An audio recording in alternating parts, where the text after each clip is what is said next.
মাহে রমজানে যেই পুরুষ তার স্ত্রী ছেলে মেয়েদেরকে রমজান মাসে ঈদের কেনাকাটার জন্য বাজারে ছাড়ে, সে সরাসরি আল্লাহকে বৃদ্ধাঙ্গুলি দেখায়, আল্লাহর সাথে ঠাট্টা করে, ঠাট্টা, আল্লাহকে তিরস্কার করে যে আল্লাহ আচ্ছা আপনি নি কইছেন রোজা রাখতাম, সেহরি করতাম, ইফতার করতাম, বেশি বেশি তেলাওয়াত করতাম, বেশি বেশি বন্দেগি করতাম, মুত্তাকি বানাইবেন, আপনি জান্নাত দিবেন, এটি আপনি নি কইছেন, আচ্ছা সাইয়া থাকেন, কিচ্ছু লাগবে না আমার, আমার জুতা, আমার লুঙ্গি, আমার শার্ট, আমার প্যান্ট, আমার শাড়ি, আমার গহনা, আমার এগুলোই সারিব, আপনি জান্নাত আপনি লইয়া থাকেন।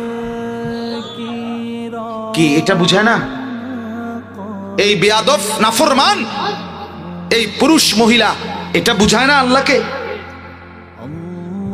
সে তো এটাই বুঝায় যে আমি আপনার আখেরাত দিয়ে আমি কি করব, আমার ফিন্দার জুতা নাই আমি জান্নাত দিয়ে করব কি, আমার ফ্যান লাগবে আমি জান্নাত কিনবো, নাউজুবিল্লাহ।